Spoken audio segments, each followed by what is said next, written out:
Check. What's up, world?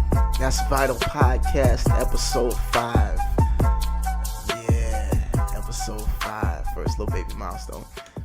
Alright, so I had people hit me up like, yo, D, what's up, man? What's up with the next podcast, man? You quit? I've not quit. I had to do some preparing. I had to get some things together with the podcast and just mentally. Proper preparation prevents poor performance, so I had to get some stuff together. A bit of a break. It wasn't a long break, but I did. It was like a 2-week break. I apologize. Anyhow, I had a conversation with my sons recently. We was on the way to school. I was taking them to school, and it was a beautiful day. Oh, man. Every morning is beautiful. Anyhow, on this particular morning, my energy was just, it was peaking, yo. It was just such a good day. We was having a conversation. My 12-year-old son, we was talking about school, life, 12-year-old stuff. During the course of the conversation, my 10-year-old son, he interjects and he's like, yo, I just got an idea. And I'm like, what's up? He's like, he's been reading this book that I gave him on martial arts, and that's one of the things he's into. He's into martial arts, he's into crafting and different things. But he was like, I can learn these moves. I can teach my friends and then have them pay me for teaching them. I thought about it for a second. I'm like, man, that's a damn good idea, yo. I wasn't thinking like that in middle school, elementary school. That's valuable right there, yo. Teaching a kid some moves, that's valuable, yo. When we're in the car, all I listen to is personal development, motivation type stuff. Like to the point where like now my 10-year-old, he can verbatim repeat like some of the stuff Les Brown says. And he's like, yeah. He's like, it ain't over till I win. And I'm like, I know that's right. Yeah, yo, it's a vibe, though, when we drive to school. Because, like, our favorite thing is Panera Bread. So we'll hit Panera Bread first thing in the morning on the way to school. We do it so often. When we go in there, the lady knows us. She's like, oh, steak and white cheddar, no red onions? I'm like, yes, ma'am. Turkey and cheese for your little one? I'm like, yes, ma'am. I mean, like, she already knows her. And everybody wants drinks, right? We're like, yeah. So we get the tea. I don't know. It was crazy. It was the first time while we were talking, like, I got on their level and, like, really remembered what it was like to be 12 and, like, thought about it from my 12-year-old's point of view. And same thing with the 10-year-old. They're venting to me about, everything going on in school and how their friends have cell phones. They're the only ones without cell phones. And I thought about it. I'm like, man, my sons have proven to me that they are more than responsible enough in that regard, at least.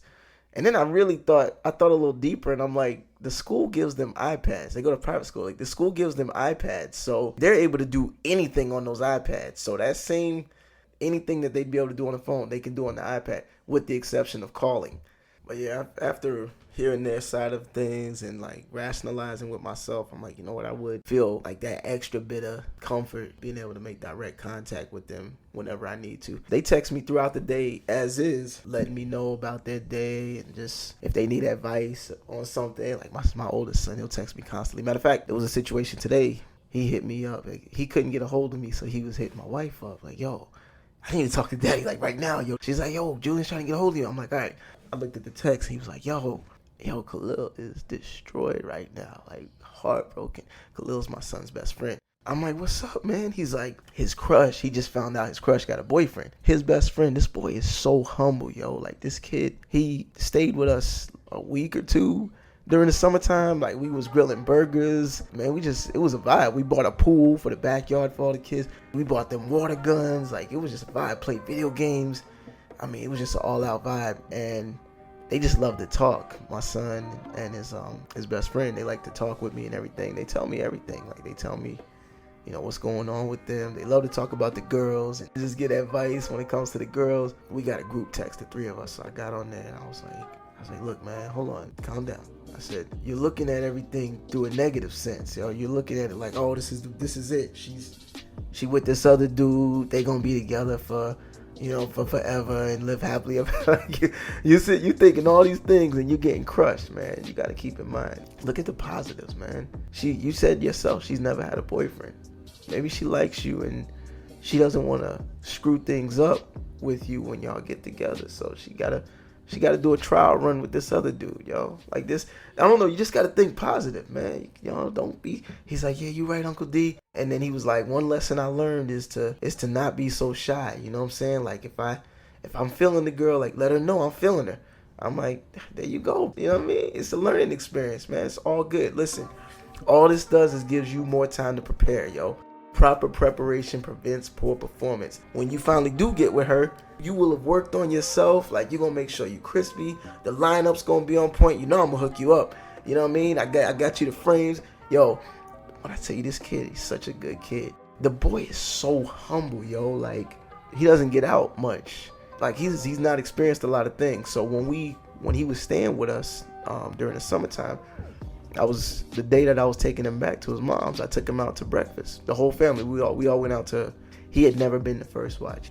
We're sitting at the table and we're ordering food, and he just smiling with this modest smile in the corner, looking up, and we're like, "You all right, man?" He's like, "Nah." He's like, "Man, you guys are spoiling me." And then he just starts crying. Like, I've never had anybody do this for me, and I'm like, man, I'm like, damn, man, he gonna make me emotional. He got my wife crying. I'm like, yo, it's all right, man. He's like the boy was just so grateful. It was a beautiful thing, yo. It's so funny because my son is always like, Daddy, when we get rich, we gotta make sure Khalil is set, yo. And I'm like, I got you, Ju. Like, that's your boy, man. Like, that's always gonna be your boy, man. And we always gonna make sure he's straight. I gotta say this, yo. Like, and this might tie into to the audience I want to speak to today. I want to speak to young couples today. I don't know. It don't matter what age, yo. Whether you 12 years old, like my son, because a lot of his friends listen to this, or you're 18, 22. Shout outs to a friend of mine who just got engaged. I feel so bad because she was trying to tell me in a subtle way, and I was not getting it. I'm thinking she's telling me there's something on my face. I'm thinking. And I'm like, she was trying to show me the ring, yo, and I felt so bad because, like, my mind was just gone. My plane couldn't find the landing strip that day. If you happen to listen to this podcast, you know who you are, yo. Shout outs on the engagement. Listen, I'm going to give y'all young couples some advice, yo, from my experience. Let me see, me and my wife, we got together when we were 14, I think, 14 or 15. Let me see. I was in 10th grade. She was in 9th. Actually, prior to that, she didn't like me. Yo, I remember we first met walking down the street. She was meeting up with her sister at the bus stop, and I was going to meet up with my brother, and I remember seeing her, and I'm like, damn, yo, who is that? Like, hey, she did not like me, yo. But you know what?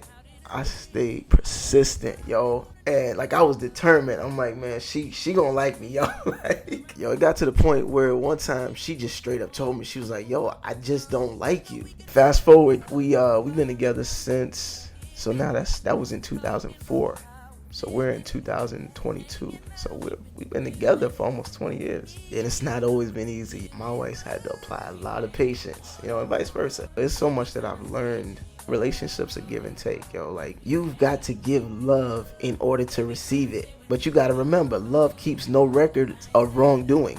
Like, people are quick to, you know, they'll oh yeah, I love this person, blah, blah, blah. But then when something goes wrong, that's the test, yo, is when things go wrong. Like, can you move forward? And if you do move forward, are you going to hold that against that person? Whatever it was that might have been done against you. Listen, you never want to be that person who's waiting for your significant other to show you love. You don't want to be in that position where you're the one always waiting for them to show you love. I don't know. That's one of them things that it could be like a slow leak in a tire. And usually when one person is like that, the other person is the opposite. Like, the other person is willing to apply more patience. One of the things I notice about relationships is the best relationships are the yin and yang sort of relationships where one person's weaknesses are the other's strengths. Through the course of your relationship, you guys come to balance each other out.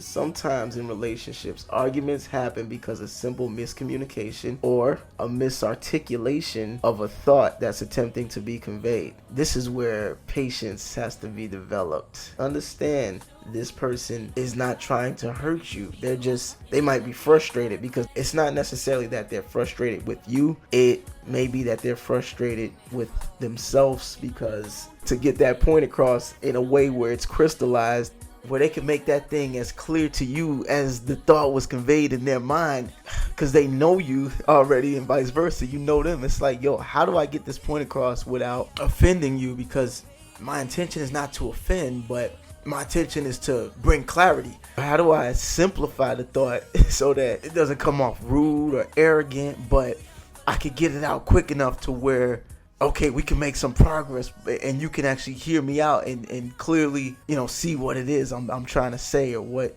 the main point of what I'm trying to convey. Because when that thing came to my mind, it came to me so good, but like just getting it out is like, it's a problem. One of the things one of my boys told me that was vital was, look, you gotta always keep that doorway of communication open.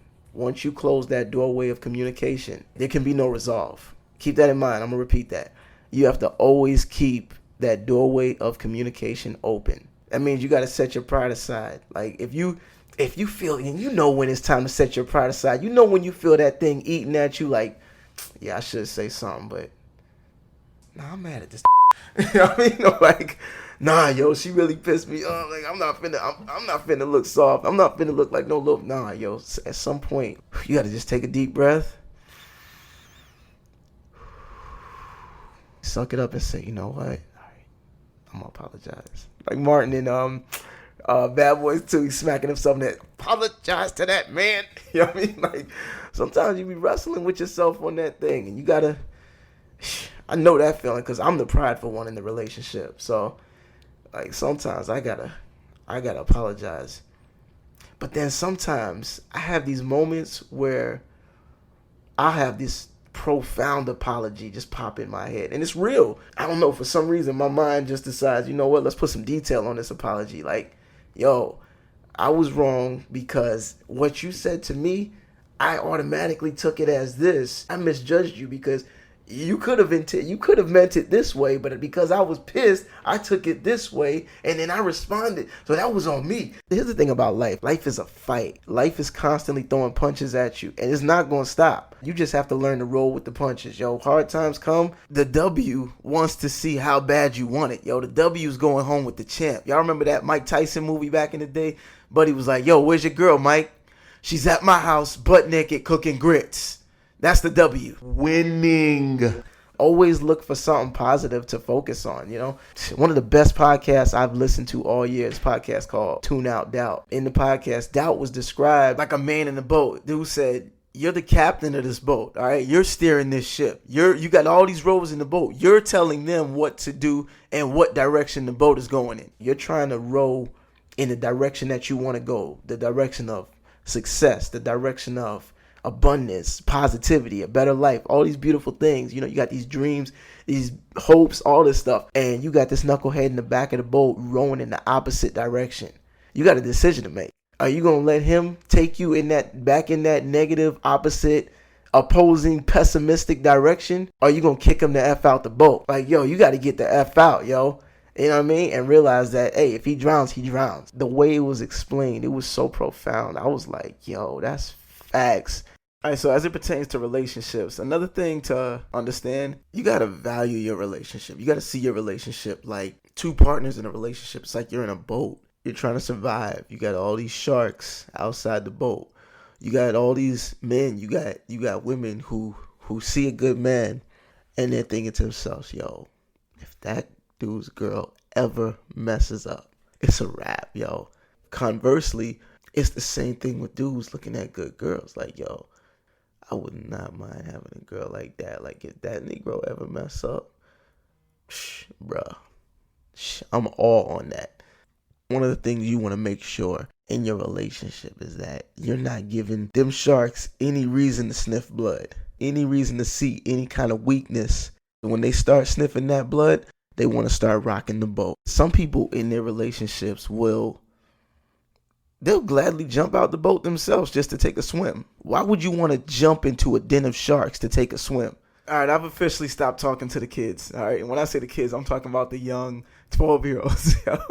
Now, for future reference, you can listen to what I'm saying, but right now, this is to the older folks. I'm just gonna stick my feet in the water. You're just gonna stick your feet in the water. You got a den of sharks surrounding you. You just want to stick your feet in the water. You know what I'm saying? Or you just want to jump out for a quick swim. Something to keep in mind. Small thinkers justify small things because it makes them feel better in the moment. So you always want to strive to make the best decisions in your relationship. Another major thing in relationships, this will spark a fire quick, yo. You got to be all in with your partner. Like, what I mean by that is You can't be in a partnership with somebody, but you're trying to make life convenient for people outside of your relationship. Sometimes that might be family, sometimes that might be friends. She always putting so and so before me, man. He always putting, like, you got to be mindful of that. You do not want to be in a place where your partner feels like you're always choosing someone else over them. Even if that's not intentionally what you're doing, you've got to recognize, okay, hold on. Something about the way I'm conducting myself is communicating to my partner that I am considering this person and their feelings over hers or his. Trust is big, yo. Trust is gained in drops, lost in buckets. Trust is like credit. Takes a long time to build and then takes no time to destroy. I mean, zero time. One day, one moment can destroy your whole the credibility of your trust. I don't know. I say this, yo, as somebody who's lost trust in relationship before. I do not put myself in situations where the possibility of trust being lost again is imminent, yo. Like that, to me, it's not wise. Like, why? If you had this dog in you at one point, that dog doesn't die. It never dies. You might suppress the dog. And this goes both for men and women, because game recognize game. What I mean by that is dogs recognize dogs. All right. And dogs recognize former dogs.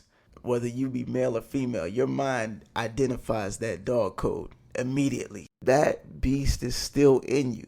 You don't want to play with fire. You don't want to jump into the water and swim with the sharks. Just take a swim right quick. You don't want to do that. You don't want to go to those places because the saying, you play with fire, you get burned.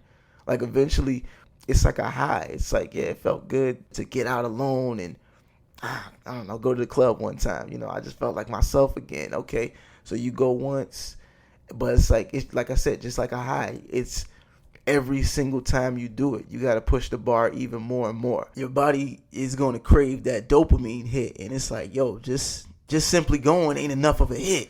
Yeah, you think about it.